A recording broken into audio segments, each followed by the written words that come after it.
যখনই ধন সম্পদের প্রয়োজন হবে চারটি সূরা একসাথে পাঠ করবেন, গায়বী ধন সম্পদ আল্লাহ পাক আপনাকে দান করবেন। অবাক করা একটি হাদিস, রাসূল সাল্লাল্লাহু আলাইহি ওয়াসাল্লাম আমাদের জন্য চমৎকার ভাবে এই হাদিসটি বর্ণনা করেছেন। আনাস ইবনে মালিক রাদিয়াল্লাহু তাআলা আনহু হাদিসটা বর্ণনা করেছেন।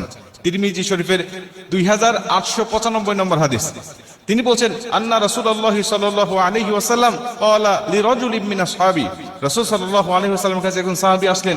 নবীজি তাকে জিজ্ঞাসা করছেন, হে সাহাবী, হে অমুক, তুমি কি বিয়ে করেছো? তিনি বলছেন, ক্বালা ইয়া রাসূলুল্লাহ, আমি বিয়ে করি নাই। আল্লাহর কসম, আমি এতটা গরীব যে বিয়ে করার জন্য যে সম্পদের প্রয়োজন, এই সম্পদ আমার কাছে নাই।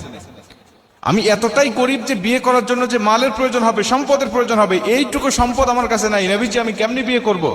নবীজি সাল্লাল্লাহু আলাইহি ওয়াসাল্লাম বলছেন, ক্বালা আলাইসা মাআকা কুল হু আল্লাহু আহাদ, তুমি কি সূরা ইখলাস কুল হু আল্লাহু আহাদ আল্লাহুস সামাদ লাম ইয়ালিদ ওয়া লাম ইউলাদ ওয়া লাম ইয়াকুল লাহু কুফুয়ান আহাদ, এই সূরাটি পারো না? তিনি বলছেন, ক্বালা বালা ইয়া রাসূলুল্লাহ, আমি পারি তো এই সূরাটা।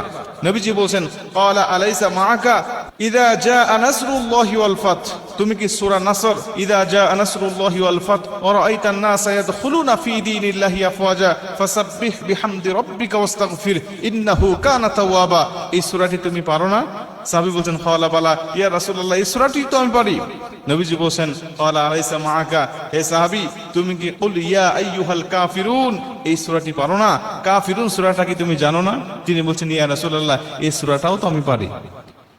মুসলমান ভাইরা আমার, নবীজি সাল্লাল্লাহু আলাইহি ওয়াসাল্লাম তাকে আবারও জিজ্ঞাসা করলেন, ক্বালা আলাইসা মাআকা ইযা যুলজিলাতিল আরদু জিলজালাহা, তুমি কি সূরা জিলজাল পারো না?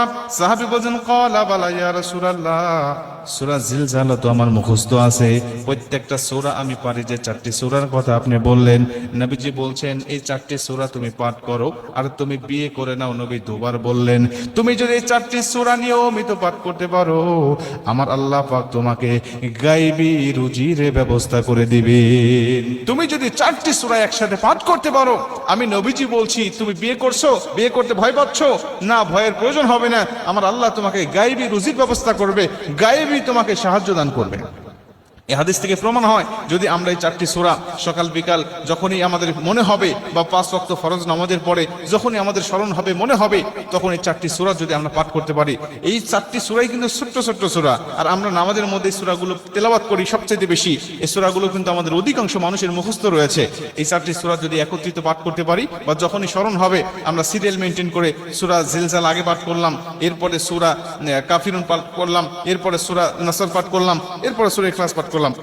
অথবা হাদিসে যে ধারায় বর্ণনা হয়েছে, হাদিসে নবীজি আগে বলছেন সূরা ইখলাসের কথা, আমি আগে সূরা ইখলাস পাঠ করলাম, এরপরে নবী বললেন সূরা নাসরের কথা, নাসর পাঠ করলাম।